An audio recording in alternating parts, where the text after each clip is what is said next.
जय श्री राधे। श्री हरिवंश राधा वल्लभ लाल की जय। हरिवंश महाप्रभु की जय। परम पूज्य गुरुदेव महाराज की सदा जय हो। बहुत बहुत स्वागत है आप सभी का। आइए सुनते हैं सखियों के श्याम में एक बड़ी ही प्यारी सी लीला को। इसका नाम है उल्हानो देन मिस गई श्याम दरस को। मतलब उल्हाना देने का बहाना लेकर श्याम के दर्शन करने के लिए गोपी जाती है। तो सुनते हैं। श्याम सलीले यमुने, यह श्याम रंग तुमने कहाँ से पाया।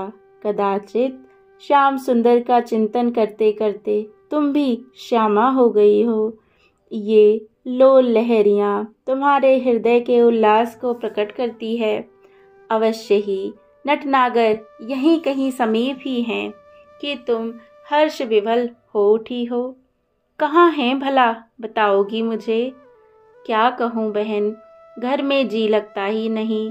सास जैसे घुट रही है। जैसे तैसे काम निपटाकर पानी भरने के मिस चली आई हूँ के बहाने। सुबह से शाम के दर्शन नहीं हुए। समझाती हूँ मन को कि अभागे, तूने ऐसे कौन से पुण्य कमाए हैं कि नित्य दर्शन पा ही ले। पर समझता कहाँ है दिया मारा। यदि दर्शन हो भी जाए तो कहेगा एक बार और, एक बार और। आह, इसकी यह एक बार कभी पूरी ना होगी और यह ना मुझे चैन लेने देगा। हतमारा सौभाग्यशालिनी हो तुम श्री यमुने। श्री श्याम सुंदर तुम्हारे बिना रह ही नहीं सकते। यहाँ वहाँ कहीं ना कहीं तुम्हारे समीप ही क्रीड़ा करते रहते हैं।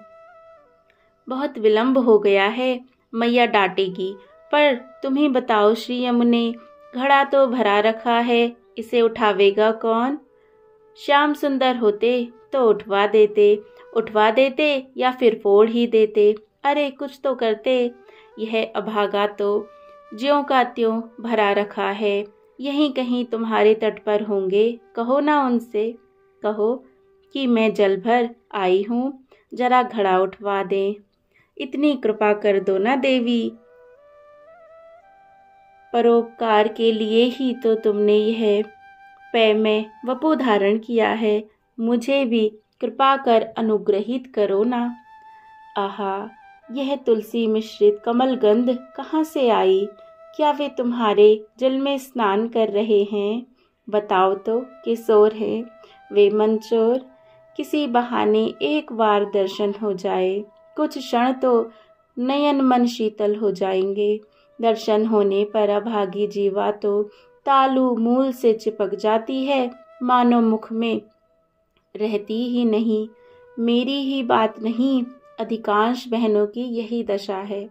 यही यदि चंद्रावली जीजी ना हो तो श्रवण प्यासे ही रह जाएं। अच्छा चलूं, देखो किधर से आ रही है यह गंध। आह, तन मन को अवश करने वाला यह किसका स्पर्श है। किसने आंखें बंद की मेरी। कौन वपुला।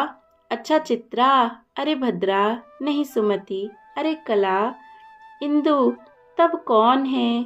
अच्छा बाबा छोड़ो, मैं हारी तुम जीती। अरे कांजू जय हो। कांजू हैं हमारे प्यारे। अनमनी उनमनी, उर्जी मुर्जी, हाँफती कांपती। ईला बतलाने लगी अपनी सखियों को उनके आग्रह पर अपनी विवश मनोदशा। क्या कहूँ सखी, विधाता ने भावों के अतिरिक्त सभी की सीमा बांध दी। तुम पूछती हो मुझे क्या हुआ है। कैसे बताऊं, वे शब्द कहाँ मिलेंगे जिससे अपनी दशा प्रकट कर सकूं। मुझे पनघट पर श्याम मिले थे। हाँ सच, मेरे नेत्र अपनी हथेलियों से ढक लिए उन्होंने पीछे से आकर। मैं कुछ समझी कुछ ना समझी सी तुम सबके नाम लेती रही। जब वे सम्मुख आकर खड़े हुए तो होठों पर अर्गला चढ़ गई। नैनों की प्यासी पुतलियों पर अभागी पलकें झुक गईं और रोमों ने ना जाने कब की शत्रुता निभाई। सब के सब उत्कित होकर देह कंपित करने लगे। एक बार, केवल एक बार ही देख पाई वह भुवन मोहिनी मुस्कान और कमल दलायत दीर्घ द्रगों की वह चंचल चितवन। तभी पैर सत्याग्रह कर उठे। उन्होंने संभाल कर शिला पर बिठा दिया और कहने लगे, क्यों री, घर में कोई टोकने वाला नहीं है क्या? मज़े से भरी दोपहर में आकर बैठी है पनघट पर। कहने दे तेरी मैया को, सांझ को आकर कहूँगा कि तेरी लाली वावरी है वावरी, घाट पर बैठी यमुना जी से बातें कर रही थी। अरे बहन, मैं कैसे बतलाऊं उस समय की रसीली बात को। मेरी ठोड़ी को 2 उंगलियों के सहारे ऊंची करके पूछने लगे, क्या बड़बड़ कर रही थी री? अरे कांपती क्यों है? जाड़ लग रहो है या डर? अच्छा, मैं तेरी मैया से कछु ना कहूँगो। बता क्या कर रही थी यमुना जी से? क्या कह रही थी? बोल नहीं तो मैं तेरा घड़ा फोड़ दूंगा। क्या कहूँ?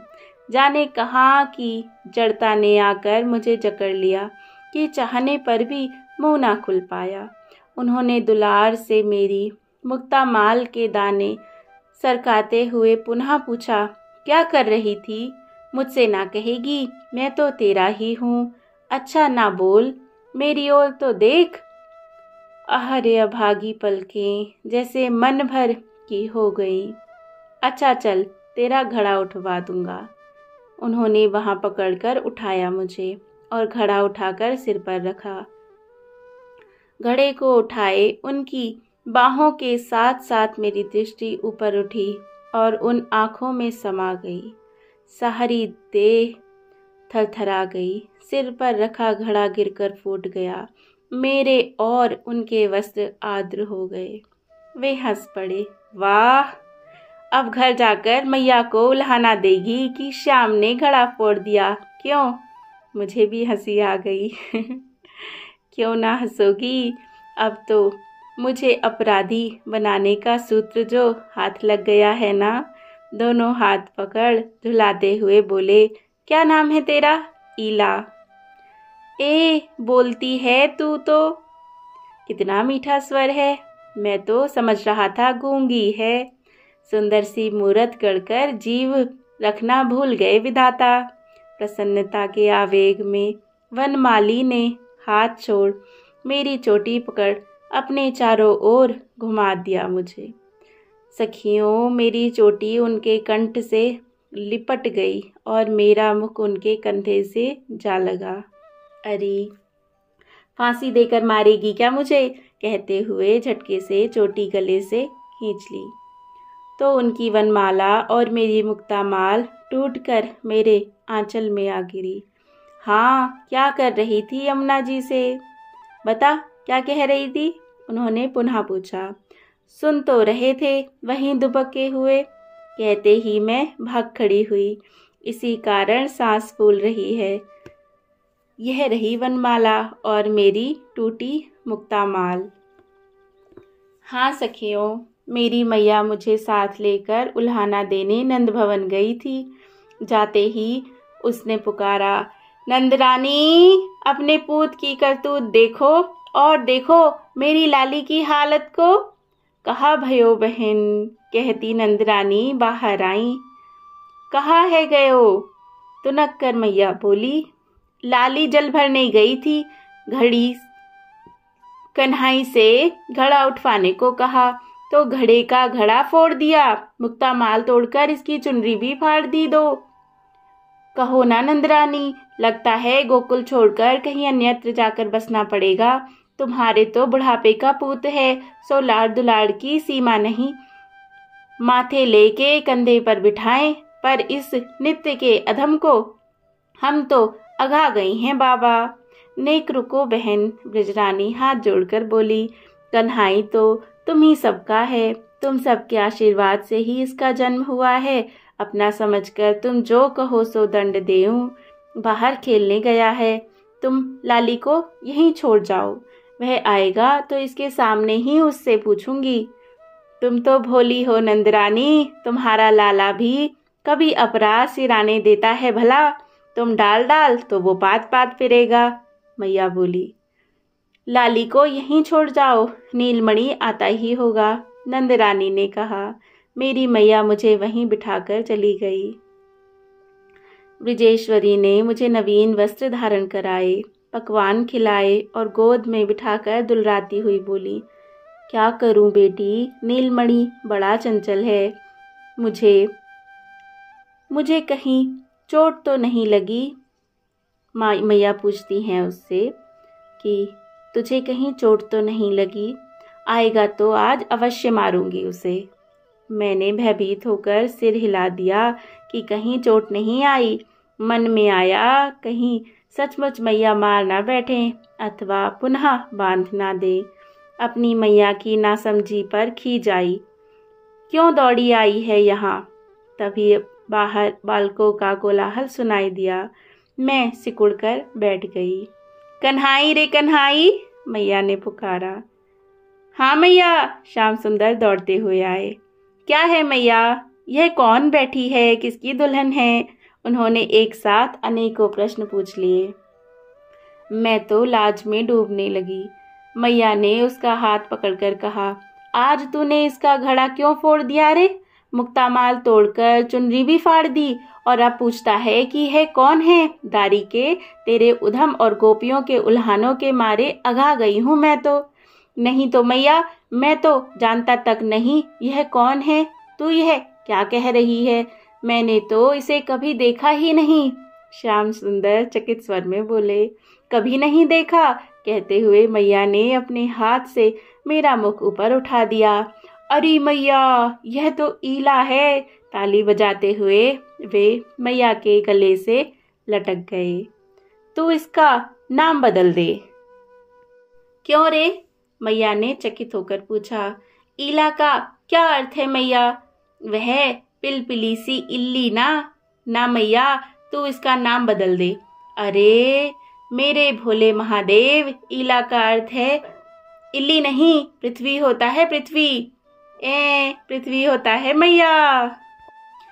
कहते हुए बड़े भोले आश्चर्य से कभी मुझे और कभी पृथ्वी को देखने लगे। मुझे हंसी आ गई तो मैया को भी बात याद आई। पुनः पूछा, तूने इसका घड़ा क्यों फोड़ा? श्याम सुंदर हंस पड़े। मैया, तू क्या जाने, यह तो बावरी है, बावरी। घाट पर बैठी बैठी अकेली यमुना जी से बातें कर रही थी। मैं उधर गया पानी पीने तो देखा, सुना समीप जाकर। पूछा तो बावरी की तरह देखने लगी।